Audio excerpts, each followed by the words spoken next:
carretera del país.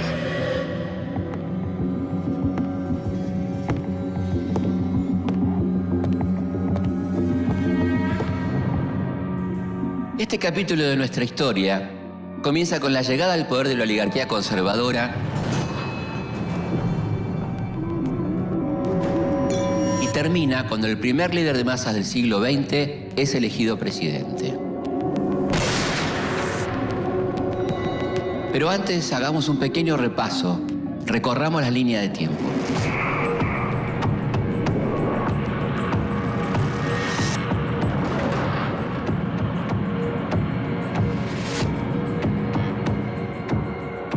Con la llegada de Roca al poder y la federalización de Buenos Aires, concluye una prolongada guerra civil.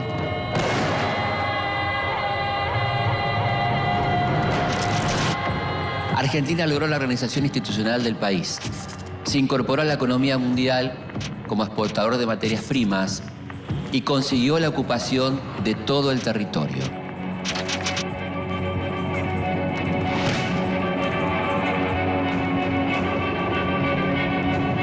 A sangre y fuego,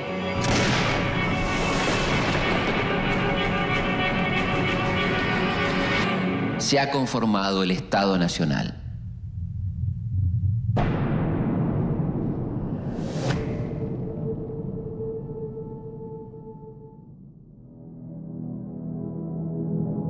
...1880 es un año central de la historia argentina. Buenos Aires es derrotada por las fuerzas del Ejército Nacional y se ve obligada a entregar la capital. También se llama elecciones, en las que triunfa el hombre que va a marcar el rumbo de la nación durante los próximos 30 años. Julio Argentino Roca es el ideólogo de la llamada conquista del desierto, la campaña de exterminio de los pueblos originarios de la Patagonia. El ascenso de Roca al poder es parte de un recambio en la política local. Roca forma parte de la llamada generación del 80, un grupo de intelectuales y políticos que se piensan a sí mismos como la gente más sana, la mejor gente de la sociedad y por lo tanto los más aptos para gobernar. Creen que el país necesita de profundos cambios sociales y que esos cambios solo pueden llegar de la mano del capitalismo. Los hombres del 80 adhieren a las teorías científicas positivistas, que son la última moda en Europa, y creen que las innovaciones tecnológicas van a tener un progreso ilimitado.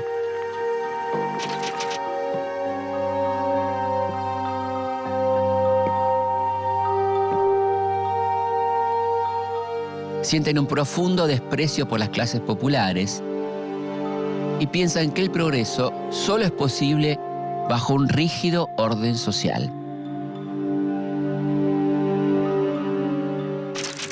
Los conservadores tienen su propio partido, el PAN, Partido Autonomista Nacional, y su propio lema, paz y administración, aunque en realidad solo buscan mantener la paz para hacer buenos negocios.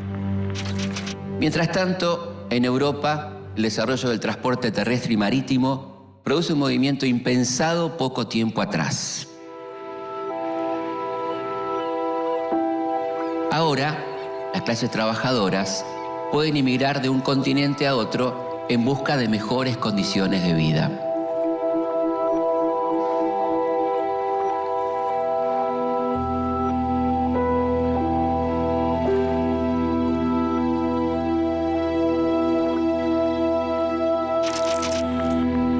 Esto permite la llegada al país de una cantidad enorme de inmigrantes. El régimen conservador pretende una inmigración anglosajona que transforme la cultura de estas tierras. Pero la mayoría de los trabajadores llegan de las zonas rurales y empobrecidas de Europa, como España e Italia, por ejemplo.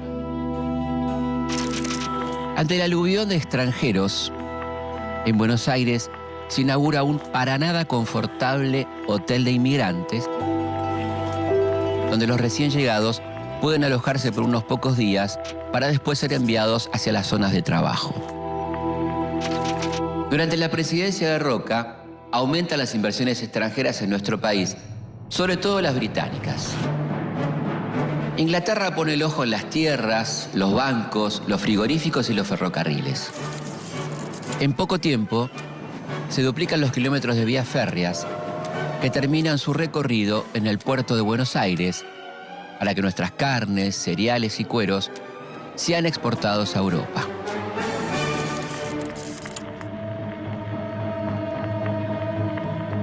He abrigado siempre una gran simpatía hacia Inglaterra. La República Argentina, que será algún día una gran nación, no olvidará jamás que el estado de progreso y prosperidad en que se encuentra en estos momentos se deben en gran parte al capital inglés. Son los años de consolidación del modelo agroexportador. Argentina se integra a la economía mundial como proveedor de materias primas, pero sin desarrollo industrial y, por lo tanto, importador de productos manufacturados. Este modelo ubica al país entre los más ricos del mundo, situación que solo beneficia a una minoría de comerciantes y grandes terratenientes y que, o casualidad, pertenecen a ese partido conservador. Muchos inmigrantes vienen atraídos por la posibilidad de acceder a la propiedad de la tierra, pero cuando llegan, solo consiguen un empleo como peones, capataces o jornaleros.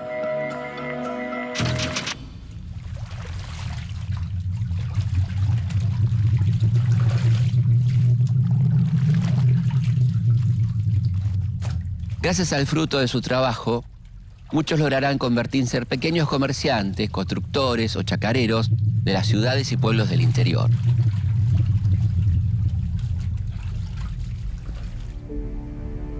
Como presidente, Roca plantea grandes avances en materia civil, educativo y económico.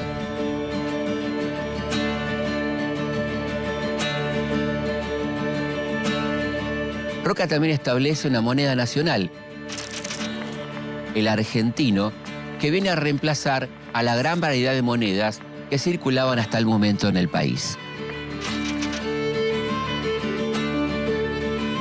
Durante el mandato de Roca, también se crea el registro civil, que pasa a controlar los nacimientos, defunciones y casamientos, tareas que hasta ese momento estaban en manos de la Iglesia. Roca también crea el Consejo Nacional de Educación, encabezado por Domingo Faustino Sarmiento. Esta institución es la impulsora de medidas claves para el desarrollo del país, como la Ley 1420 de enseñanza primaria, gratuita, laica y obligatoria. También regula el funcionamiento de universidades y crea escuelas para la preparación de maquinistas y obreros.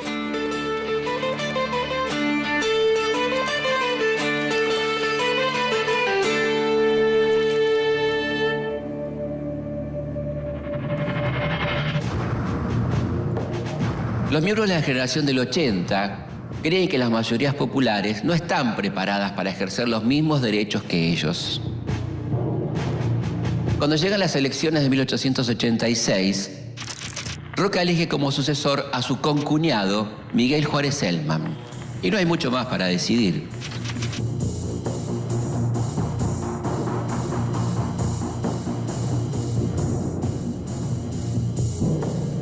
Miguel Juárez Celman.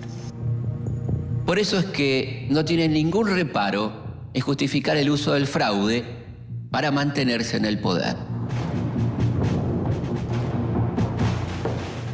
Miguel Juárez Celman. No creo en el sufragio universal. Consultar al pueblo siempre es errar, pues éste únicamente tiene opiniones turbias. El hecho del fraude, si es que existe, Bernardo de Irigoyen. será obra de los partidos en lucha.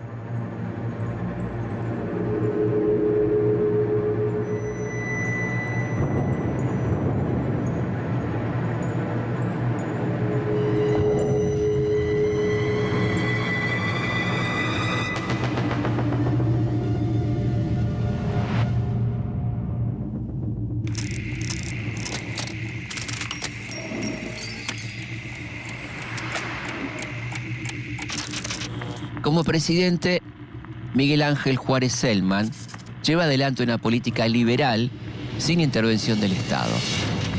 Privatiza todos los servicios públicos, lo que da lugar a grandes negociados que benefician a los amigos del poder.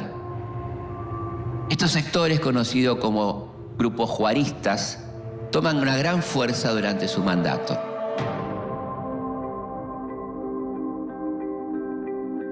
Todo esto sucede en un contexto de una alta inflación y una caída de los precios internacionales. El país se encuentra en una gran crisis. El pago de la deuda externa se hace insostenible, la desocupación se generaliza y se complica la situación de los trabajadores.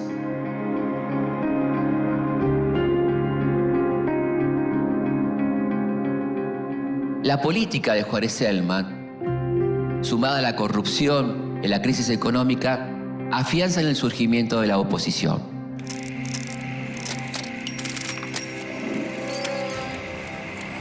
La nueva fuerza está integrada por grupos muy heterogéneos que habían quedado al margen del poder y se unen bajo el nombre de Unión Cívica.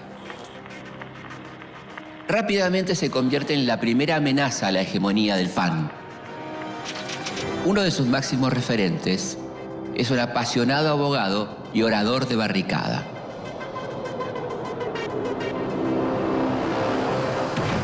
Leandro Nicéforo Alem nace en 1841. Hijo de un jefe de la mazorca rosista, a los 10 años presencia el ahorcamiento de su padre, lo que le deja una huella profunda en su carácter. En su juventud milita en el autonomismo, pero cuando la mayoría de los autonomistas se suma al PAN, Alem se opone y queda marginado. Es un defensor del sufragio universal y de los partidos políticos como la base de la democracia. Alem es un político de convicciones inquebrantables. Como poeta inspirado e impetuoso duelista, es casi un personaje de literatura romántica. Además de Alem, en la Unión Cívica conviven líderes muy distintos, como Bartolo de Mitre y José Félix Uriburu. Entre ellos tienen muchas diferencias, pero los une un objetivo común: derrocar al gobierno corrupto de Juárez Celman. Su primera acción es la Revolución del Parque, una revuelta en la que participan alrededor de 1.200 personas, entre civiles y militares.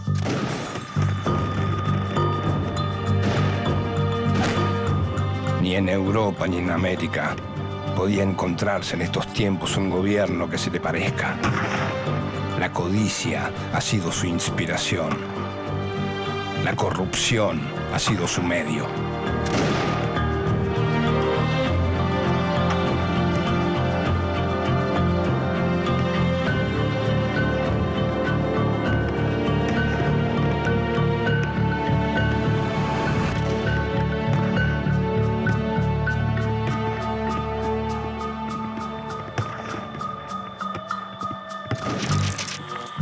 En un primer momento, los rebeldes logran su objetivo: tomar el parque de artillería, ubicado en la actual plaza de Tribunales.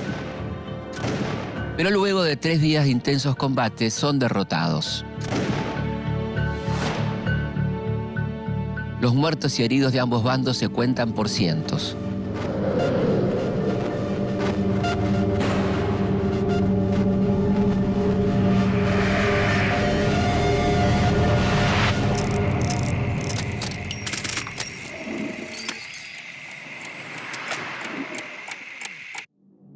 La Revolución del Parque es controlada, pero la figura de Juárez Celman se ha debilitado y se ve obligado a renunciar. Quien lo reemplaza es su vice, Carlos Pellegrini, que a diferencia del presidente, estuvo al frente del campo de batalla. Carlos Pellegrini, el gringo, el piloto de tormentas, es el nuevo presidente que, si bien está 2 años en el poder, saca al país de la crisis. Es el precursor de las ideas industrialistas, crea el Banco de la Nación y la Caja de Conversión, que permite convertir pesos argentinos en oro. Es decir, es el inventor de la convertibilidad. Una convertibilidad que con algunos altibajos se mantiene durante 40 años. Y que solo es posible por el auge del modelo agroexportador que ubica a la Argentina entre los países más ricos del mundo. Si bien la revolución del parque es una derrota para la Unión Cívica, abre la posibilidad de una oposición organizada. La Unión Cívica se divide en la Unión Cívica Nacional, liderada por Mitre, y la Unión Cívica Radical, comandada por Alem. Los objetivos de la Unión Cívica Radical son elecciones libres y honestidad en la administración pública. Después de 10 años de total dominio, los conservadores se encuentran por primera vez con una amenaza real a su hegemonía.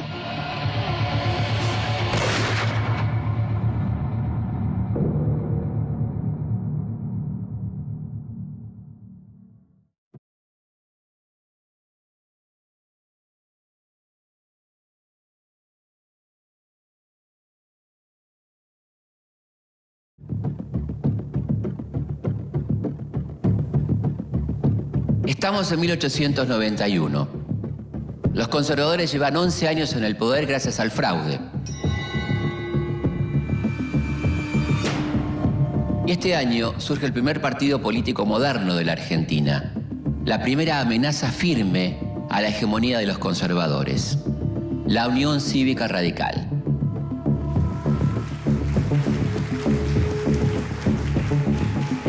Se nos ha llamado radicales intransigentes. Aceptamos ese nombre con orgullo, porque no vamos a transar con las ambiciones de los impacientes y febriles. No hay quien pueda matar este espíritu que se llama radical. No derrocamos el gobierno de Juárez-Selman para separar hombres y sustituirlos en el mando. No. Lo derrocamos para devolverlo al pueblo. ¡Bravo! ¡Así se habla!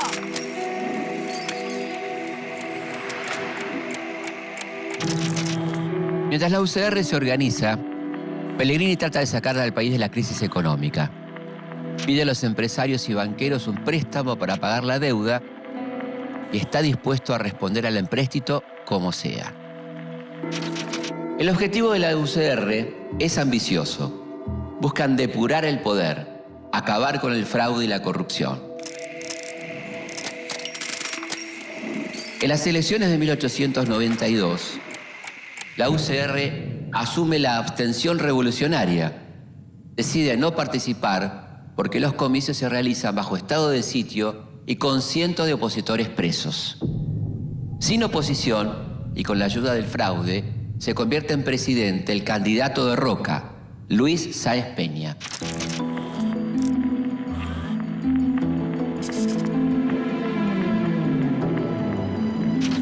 La Unión Cívica Radical denuncia la ilegitimidad del nuevo gobierno y se prepara para organizar una nueva revolución. El Partido Autonomista Nacional todavía resiste y los juaristas aún controlan la mayoría de las provincias. Los preparativos de la revolución están al mando de Alem, el líder de la UCR. Sin embargo, su liderazgo es disputado por otros dos correligionarios. Un hombre de fortuna y prestigio llamado Bernardo de Irigoyen y el sobrino de Alem, Hipólito Yrigoyen.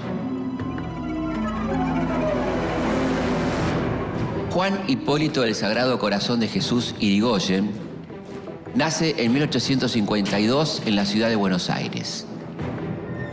Es en apariencia un hombre revolucionario y popular, pero también muy contradictorio.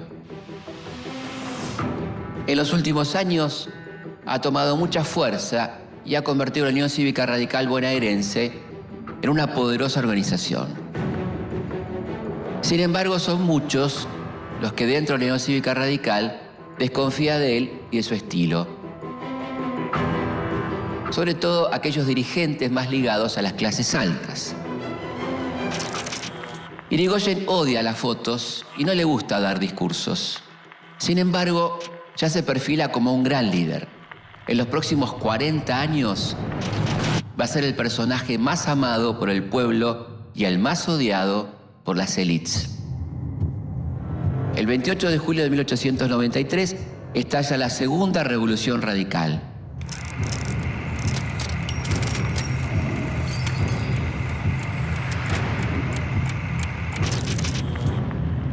El movimiento armado comienza en San Luis. En Buenos Aires, Irigoyen organiza cerca de 8.000 hombres armados, pero la falta de comunicación entre los levantamientos y la represión conducida por Roca, que ahora es el ministro del Interior, hacen fracasar la sublevación.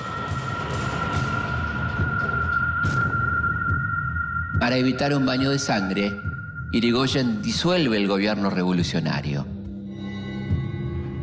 Para Alem, esto es definitivamente una traición. Buenos Aires y el resto de las provincias revolucionarias entregan las armas. Alem intenta resistir en Rosario, pero Roca lo convence de rendirse y lo detiene. Al igual que cientos de radicales, Alem pasa los siguientes 6 meses preso, mientras que Irigoyen se exilia en Montevideo. La Segunda Revolución Radical ha fracasado. Para 1895, el presidente Luis Sáenz Peña está muy debilitado. No puede resolver las disputas internas de su partido y no se ha mostrado muy efectivo ante las amenazas revolucionarias de la oposición. Acorralado, presenta su renuncia y en su lugar asume su vicepresidente, José Evaristo Uriburu.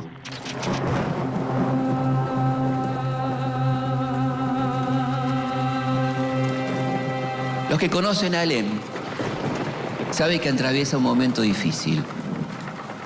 Tiene graves problemas económicos porque aportó todo su capital para financiar el partido y las revoluciones fallidas. Por otro lado, Alem arrastra desde siempre una personalidad melancólica y torturada por los hechos de la infancia. Muy deprimido y decepcionado por las actitudes de sus correligionarios, escribe en su testamento político: He terminado mi carrera. He cumplido mi misión. Para vivir estéril, inútil y deprimido, es preferible morir.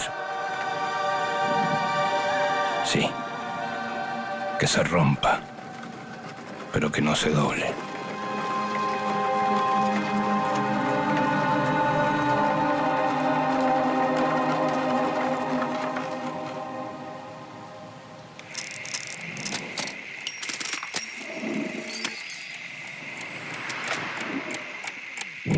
Dos años después de la muerte de Alem, llegan las próximas elecciones. Sin la presencia de su líder, el radicalismo se encuentra profundamente dividido. Dentro del PAN, la candidatura de Roca es indiscutible. Lo ayudan los importantes logros de su primera presidencia, su actuación como ministro del Interior en la última revolución radical y también su desempeño en el Senado. Ante un radicalismo desorganizado, Roca casi no tiene oposición. Por abrumadora mayoría, en 1898, el colegio electoral lo designa por segunda vez como presidente de la República.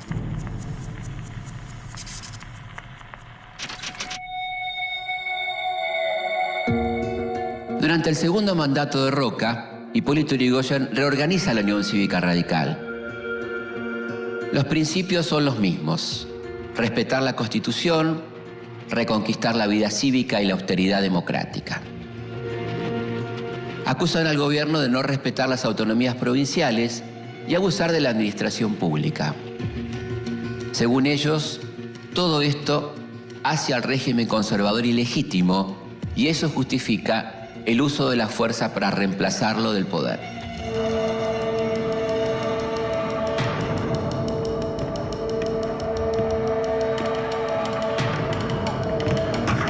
En febrero de 1905 estalla la tercera revolución radical. Esta vez los levantamientos se producen en Buenos Aires, Córdoba, Mendoza y Santa Fe. Si bien la rebelión es rápidamente controlada, muestra que el radicalismo sigue vivo y con una considerable fuerza.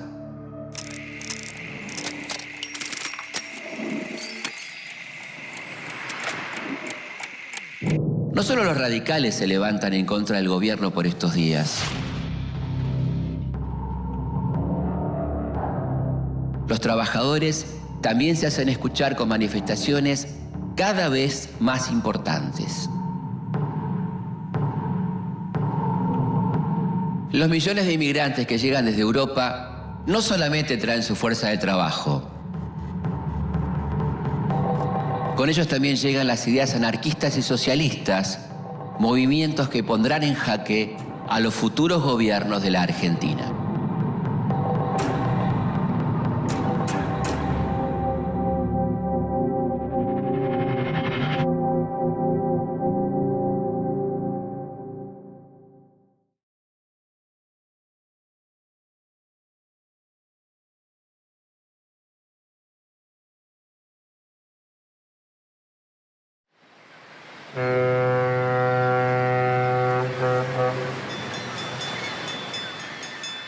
Entre fines del siglo XIX y principios del siglo XX, llega al país una enorme cantidad de inmigrantes que cruzan el Atlántico en busca de mejores condiciones de vida.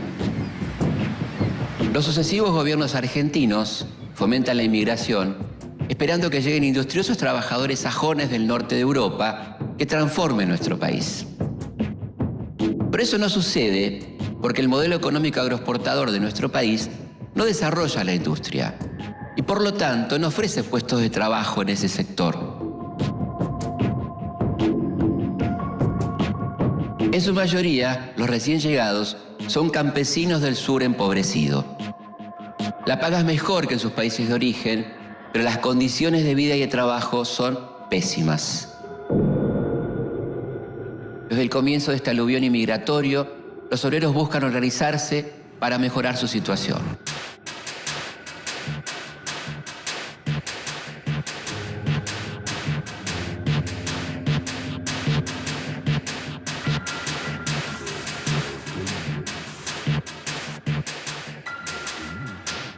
En un principio, se distinguen dos tendencias, los anarquistas y los socialistas.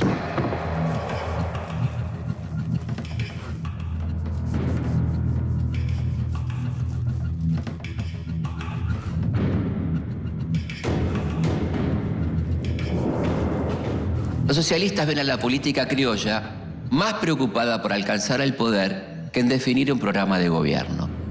Su partido, fundado en 1896, tiene un programa definido hasta el detalle. Se manifiestan a través de las huelgas y protestas que cada vez logran mayor repercusión. Jornada de 8 horas para los adultos y prohibición del trabajo industrial de los menores de 14 años. Descanso obligatorio de 36 horas continuas por semana. Los anarquistas, por su parte, son partidarios de la acción directa del pueblo. Creen que los partidos políticos distraen a las masas y les impiden ser combativas. Se agrupan en gremios y sindicatos y en 1901 forman la Federación Obrera Argentina, la FOA. El gobierno de Roca responde de inmediato a esta creciente organización del movimiento obrero. En 1902 aprueba la ley de residencia que le permite al Estado expulsar a los extranjeros que se involucren en cualquier conflicto social o político.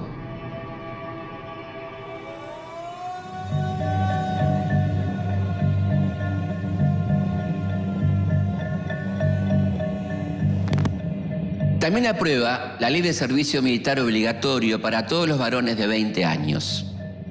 Allí se enseña a obedecer a las autoridades y se imponen los valores nacionales promovidos por la oligarquía para contrarrestar los ideales llegados de Europa.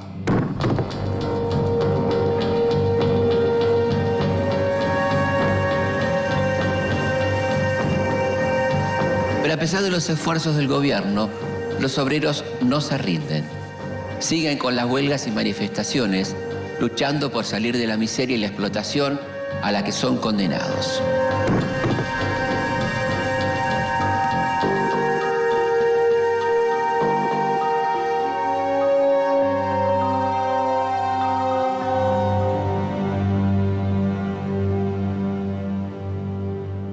Roca impulsa una reforma electoral para buscar representación a los grupos disconformes de la oposición. La idea es evitar nuevas revoluciones. Los socialistas se incorporan, pero los anarquistas continúan por fuera del sistema de partido.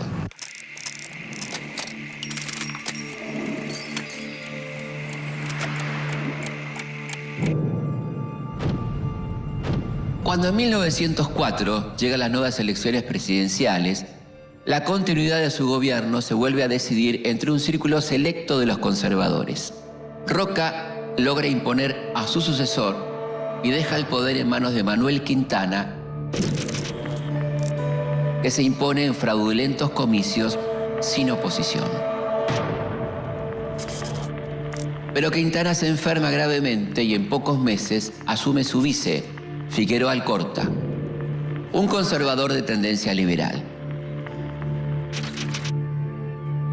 Como la influencia de Roca complica el ejercicio de su mandato, Alcorta responde cerrando el Congreso e interviniendo las provincias roquistas. Durante su gobierno, Figueroa Alcorta también tiene que enfrentar sucesivas huelgas y protestas, fruto de la gran desigualdad social que vive el país.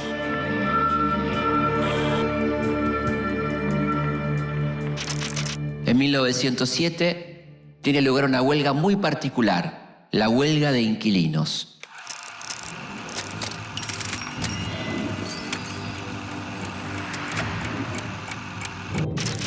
Una protesta de los habitantes de los conventillos de las ciudades más importantes del país, que reclaman por las malas condiciones de vida y deciden no pagar sus alquileres frente al aumento desmedido.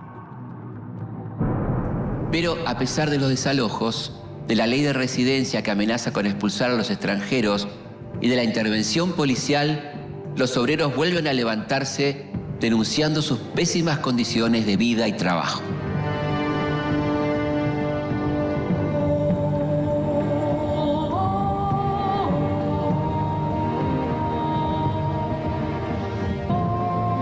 El 1 de mayo de 1909, alrededor de 1.500 personas, convocadas por los gremios anarquistas, se reúnen en la Plaza Lorea, en el barrio de Congreso, para conmemorar el Día Internacional del Trabajador. La policía, al mando del coronel Ramón Falcón, llega hasta el lugar con una actitud intimidatoria y provocadora. El acto se desarrolla con normalidad, pero cuando los manifestantes se están dispersando, los hombres de Falcón abren fuego sobre la multitud. El propósito criminal cobarde, bien deliberado de nuestros enemigos, de nuevo se afirma sobre la matanza del pueblo obrero, pretendiendo ahogar con el crimen nuestros anhelos, nuestras obras revolucionarias, nuestro gesto libertario.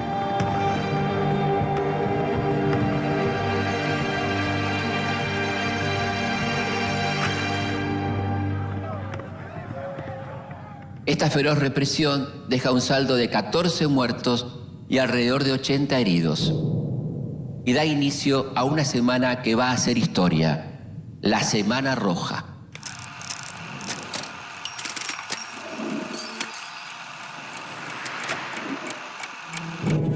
Son días intensos y sangrientos de huelgas generales, manifestaciones y numerosos enfrentamientos entre obreros y fuerzas de seguridad. El gobierno de Figueroa Alcorta ignora los reclamos de justicia contra los represores y felicita al comisario Falcón. Unos meses después de la Semana Roja, En noviembre de 1909, los muertos son finalmente vengados. El jefe de la policía, coronel Ramón Falcón, responsable de la muerte de cientos de obreros, es asesinado por un anarquista ruso de tan solo 17 años, Simón Radovisky.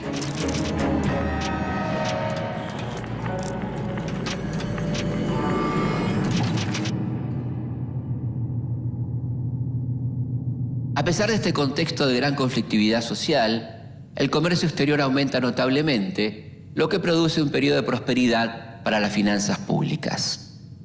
Esto le permite a Figueroa Alcorta destinar enormes sumas de dinero para los festejos de un aniversario muy especial, el centenario de la Revolución de Mayo.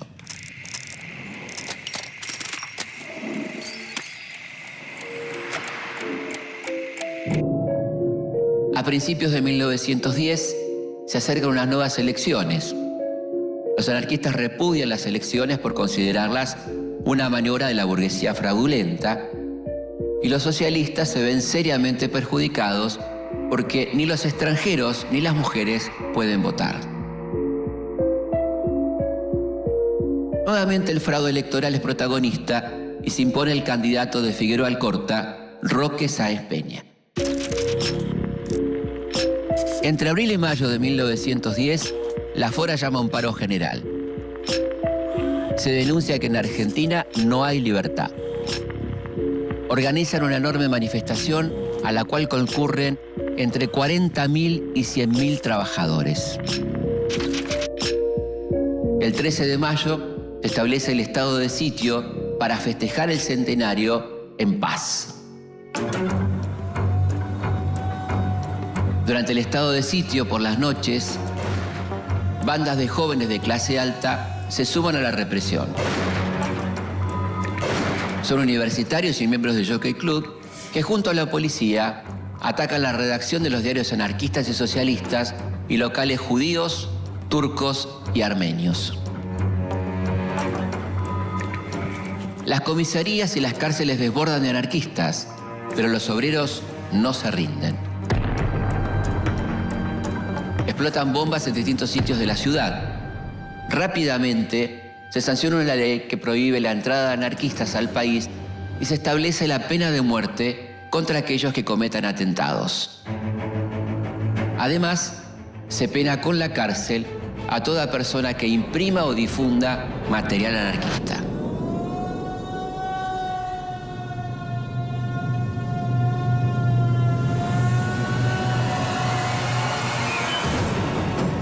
En 3 días, más de 500 activistas políticos son detenidos o deportados. El objetivo es frenar la agitación social y recobrar el control en vistas de los festejos del centenario. El nuevo jefe de policía, Luis de Lepiane, recluta civiles que se acercan a colaborar con la policía.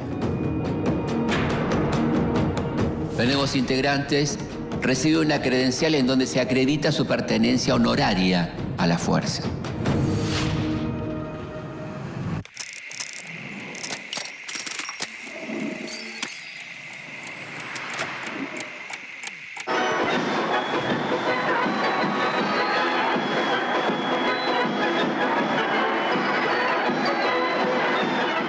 La elegancia porteña, el interminable desfile, concentra su presencia en la rural. Para los festejos del centenario se crean grandes monumentos, avenidas, parques y diagonales. La riqueza ganadera del país está presente en la muestra de los mejores exponentes de su plantel. Durante una semana se despliegan desfiles militares y navales, arriban visitantes ilustres y se producen exposiciones masivas.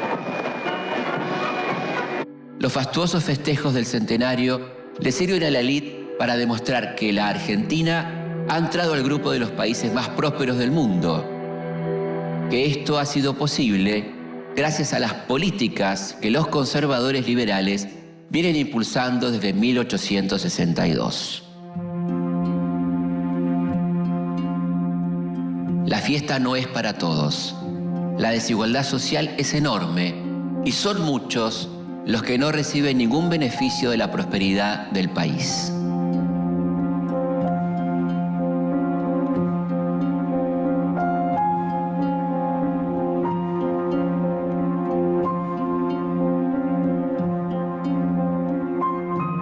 Detrás de escena hay censura, miles de presos políticos y sociales y estado de sitio.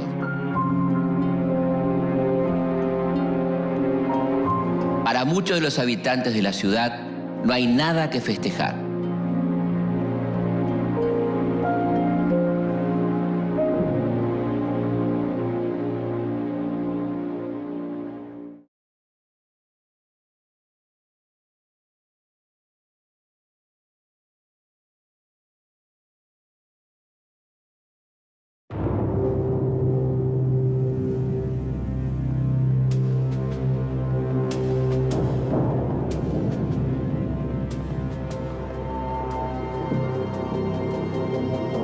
Para 1910, la nación ya tiene 100 años, pero la democracia no encuentra su lugar. El régimen conservador se perpetúa en el poder mediante el fraude y la exclusión social. El pueblo y los incipientes partidos no encuentran espacios para expresarse y son duramente reprimidos. El nuevo presidente, Roque Sáenz Peña, representa al sector liberal dentro del PAN. Desde el inicio de su carrera, tiene diferencias con Roca, pero nunca se va del Partido Conservador. Cuando llega al poder, está convencido de que, así como se realizaron importantes reformas en la economía y la sociedad, ahora es el momento de modernizar el sistema político.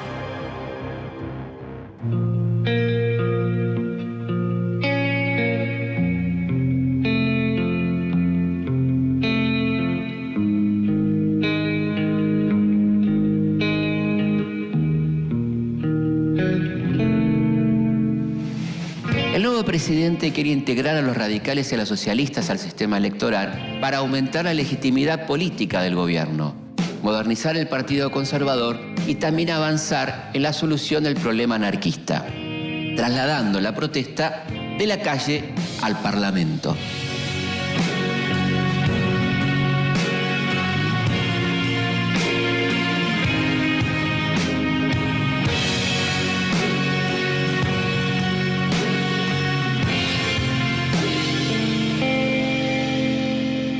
Roque Sáenz Peña se reúne en secreto con Hipólito Yrigoyen, el principal referente de la oposición. Sáenz Peña le expone el plan de la reforma electoral y le ofrece un gobierno de coalición con la UCR para poder implementarlo. Yrigoyen no acepta, pero le responde que si el voto es libre y sin fraude, el radicalismo va a participar de los comicios. A los pocos meses, el Ejecutivo presenta el proyecto en el Congreso. Propone el voto secreto y obligatorio y el sistema de lista incompleta que permite representación a las minorías. La ley se discute palabra por palabra durante un mes y medio hasta que a principios de 1912 se aprueba. Es la ley 8871, aunque es más conocida como la ley Sáenz Peña.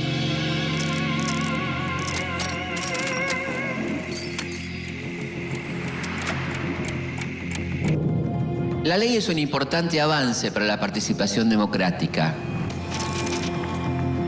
pero no ha podido frenar la creciente conflictividad social. Durante el año 1912 hay 200 huelgas en la capital federal y los reclamos no se limitan solo a la ciudad.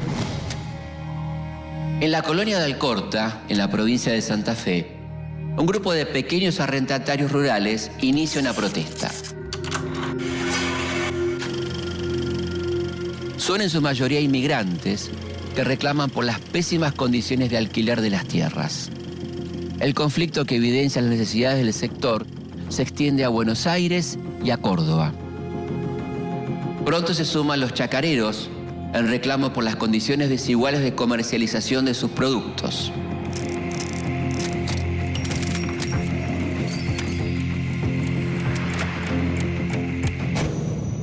Conocido como el Grito de Alcorta, el conflicto dura 3 meses y logra que algunos propietarios disminuyan el precio de los arrendamientos. Una consecuencia de este levantamiento es la creación de la Federación Agraria Argentina, que representa a los pequeños y medianos productores, una organización rural que por el momento abre una alternativa a la hegemonía de la sociedad rural. Luego de la sanción de la ley electoral, que establece el voto secreto y obligatorio, y la reforma electoral, comienzan a aparecer nuevos partidos políticos y el presidente advierte a las provincias que no dudarán en intervenirlas si se concretan hechos de fraude.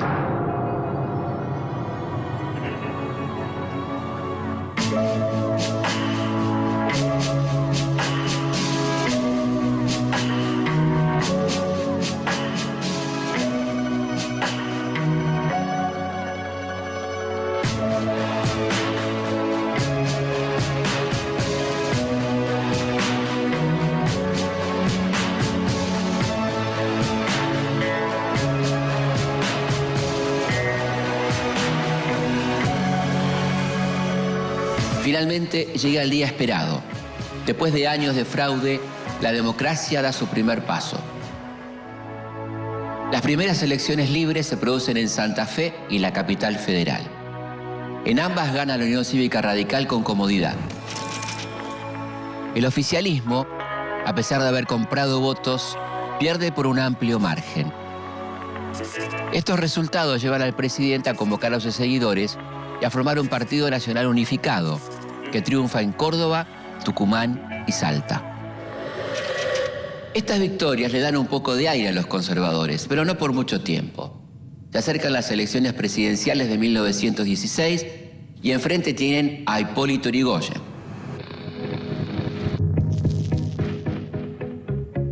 El líder radical, en busca de apoyo, organiza banquetes, caravanas de autos y recorridos en tren. Es el comienzo de un nuevo tipo de líder de masas que presenta una forma novedosa de hacer política. A los conservadores, en cambio, les cuesta acostumbrarse a las nuevas reglas del juego que plantea la ley Sáenz Peña. Un pequeño grupo encabezado por Roca propone volver al fraude, mientras que otros piensan que hay que respetar la nueva ley. El presidente Roque Sáenz Peña no interviene en las disputas internas. Gravemente enfermo, se retira de la política y tras unos meses de agonía muere. El soldado de Arica, el brillante diplomático, el gran estadista, ha muerto. Su reemplazante es el vice, Victorino de la Plaza, a quien no le entusiasma mucho la reforma electoral. Teme un triunfo radical y crecen los rumores de que derogará la ley. Pero el temor a una revuelta hace que deje todo como estaba.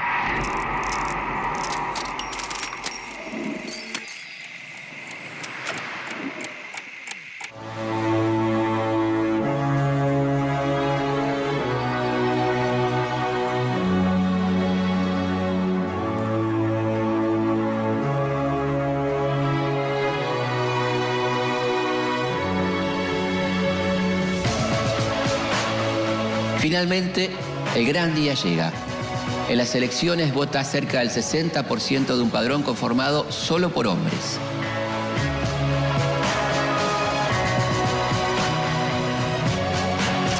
El radicalismo resulta vencedor.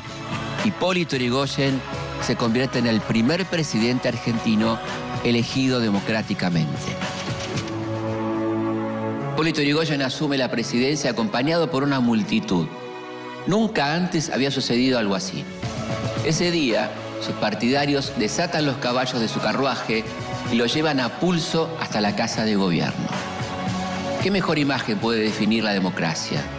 Un líder de masas, un revolucionario que luego de 25 años de lucha es llevado por la fuerza de su pueblo hasta la Casa Rosada.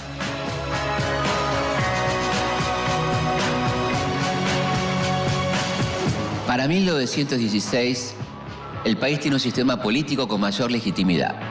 Por primera vez, un presidente de la nación cuenta con apoyo legítimo de una parte importante del pueblo argentino.